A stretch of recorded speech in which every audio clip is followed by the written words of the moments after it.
অনেকদিন পর একটা নির্বাচন পাইয়া সবাই যে ব্যাংকের মতো লাফাইতে আছে। ছোটকালে আমরা স্কুলে যাইয়া ব্যাংকের খেলা খেলতাম।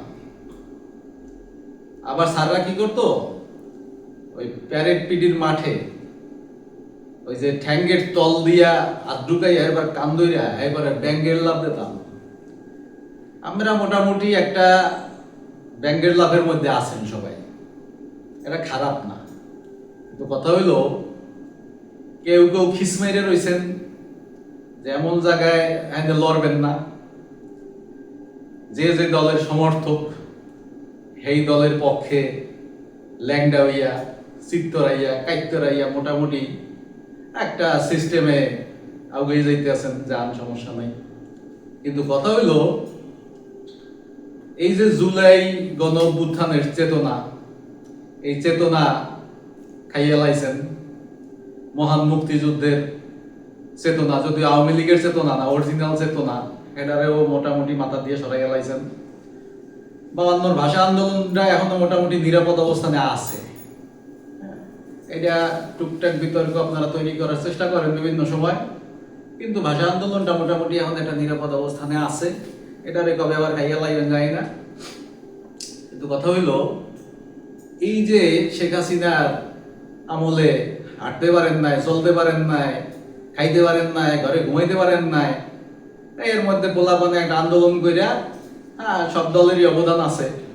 কিন্তু মূল জুলাই বিপ্লবী যারা বুলেটের সামনে, বন্দুকের সামনে, নলের সামনে বুক পাইতে দিয়া এরপরে যারা আমার কাছে ঘর দিয়ে নামাইছে, স্বাধীনভাবে হাঁটা চলার সুযোগ করে দিছে, একরে করেন গালাগালি।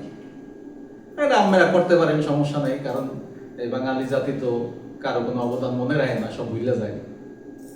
সুতরাং এই যে দেশের মানুষ আপনারা যারা আছেন, আজকের এই আমার গুরুত্বপূর্ণ ভাষণ, এই ভাষণটা আপনারা অবশ্যই মনোযোগ দিয়ে শুনবেন। এই ব্যাপারে 2-4টা মন্তব্য করে যাইয়েন। কারণ হইল, 17 বছর ধরে যে জুলুম নিষ্পেষণের মধ্যে আসিলেন, এই জায়গা দিয়ে এখন বাইরেছেন। তো এখন মনে করেন ডানা ঝাপটানোর চেষ্টা করতেছেন, ডানা ঝাপটাইতে একবার উপরে ওঠেন আসমানে, আর একবার ধাপাস করে পড়েন, ব্যাঙ্গের মতো খিচ দিয়া ব্যাঙ্গের মতো লাফান। আবার ওই মনে করেন গরুর হাড়ে কোরবানির সময় কিছু গরু আছে না, কথাবার্তা ছাড়া দৌড় মারে। আমরা কেউ কেউ হিরমের কথাবার্তা ছাড়া দৌড়াইতেছেন। কে কয়টা পান এত জানি না। এখন কথা হলো, ইলেকশন চলে আইছে। এই যে 12 তারিখ ইলেকশন, 15 তারিখের মধ্যে সরকার গঠন হয়ে যাবে। এরপরে মনে করেন যারাই আসেন, দেশটার দিকে একটু খেয়াল রাখেন।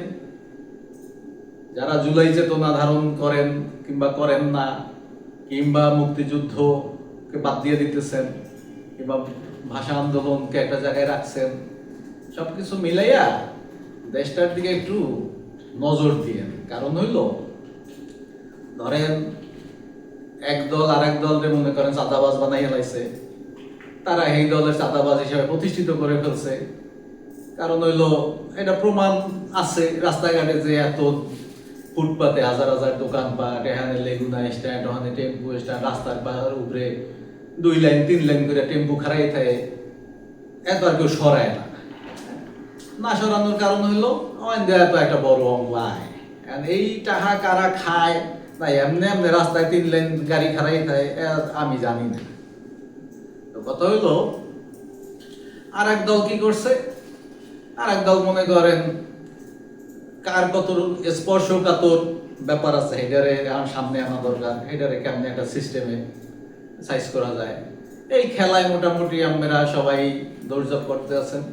তবে মজার ব্যাপার হইলো যে একটা নির্বাচনী ফিল কিন্তু আইছে, একটা ভাব আইছে নির্বাচনী। কারণ এবারে গালাগালি করে, এবারে লাফালাফি ফালাফালি, এ দিয়ে বোঝা যায় যে একটা নির্বাচনী ফিল আইছে। এখন ধরেন অটোরিকশা ঢাকা শহরে 10 লাখ আছে, আপনারা ক্ষমতায় যদি আবার মনে করেন আরো 10 লাখ নামাই এলাইতে পারেন 1 মাসের মধ্যে, তাহলে মনে করেন ঢাকা শহরে রাস্তায় হাঁটা যাইবে না। এটা একটা মারা গোয়া ডাজ নট কাম ব্যাক। তো এইসবই করবেন আর কি। তারপরে ওই জাতির দিকে একটু নজর রাখেন। চাঁদাবাজি করেন কিংবা গালাগালি করেন, যাই করেন, এই দেশের মানুষ যারা সাধারণ মানুষ এরা যেন দুইটা ডাইল ভাত খাইয়া সুন্দরভাবে রাস্তাঘাটে চলতে পারে, এরকম একটা ব্যবস্থা রাইখেন। তো আর দেশের মানুষের উদ্দেশ্যে মূলত আজকে এই বিশেষ ভাষণ। আপনারা ভোটটা জায়গা বুঝে সুন্দরভাবে দিয়ে, আবেগে ব্যাংকের মতো লাফাইতে লাফাইতে গিয়া সিল মাইরেন না, বুঝা শুনে দিয়েন। আর অবশ্যই গণভোট যেটা আছে না, ওটা হ্যাঁ ভোট দিয়ে। তাইলে মনে করেন পরবর্তী সরকার যারা আইবে, গণভোট যদি হ্যাঁ যেতে, তাইলে মনে করেন জনগণের জন্য একটা সুবিধা আছে। পরবর্তী সরকার যারা আইবে এরা মনে করেন ইচ্ছা মতো খিস মাইরিয়া কোনো আইন টাইন পাস করতে পারবে না, ওটা একটা সিস্টেমের মধ্যে দিয়ে আইন পাস করা লাগবে। এই জনগণ দেশ শাসন করার লইয়া, জনগণকে কুক্ষিগত করার লইয়া ইচ্ছা করলেই কোনো আইন পাস করতে পারবে না। এটা উচ্চ কক্ষে যাইবে, এই হইবে সেই হইবে, বহু কিছু ঝামেলা আছে। তো সুতরাং জনগণের লইয়া এইটুক সুবিধা একটু হইবে। এই জন্য প্রিয় দেশবাসী, আপনারা এই গণভোটে হ্যাঁ ভোটটা দিয়ে। ধন্যবাদ সবাই।